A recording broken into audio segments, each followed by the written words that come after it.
கந்தர் அலங்காரம் மூன்றாவது பாடல்.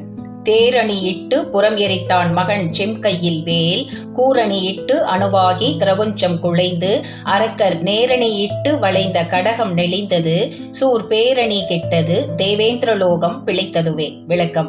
தேரை அலங்கரித்து செலுத்தி ஆணவம் மாயை கண்மம் என்னும் 3 கோட்டைகளை தம் திருப்பார்வையினாலேயே எரித்தருளிய சிவபெருமானுடைய திருக்குமாரர் திருமுருகப்பெருமானின் சிவந்த கையில் உள்ள கூர்மையான வேலாயுதத்தால் தைக்கப்பட்ட கிரவுஞ்சமலையானது அணு அணுவாக துகள்பட்டு அழிந்தது.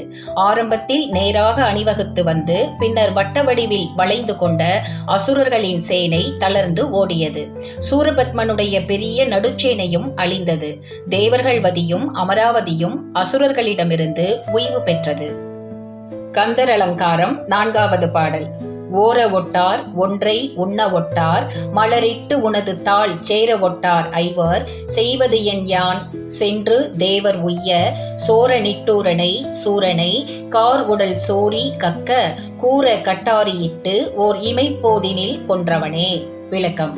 ஐம்புலன்களாகிய ஐவர் தேவரீரின் திருவடி பெருமைகளை ஆராயவிட மாட்டார். ஒரே பரம்பொருளாகிய தேவரீரை நினைக்க விடமாட்டார்.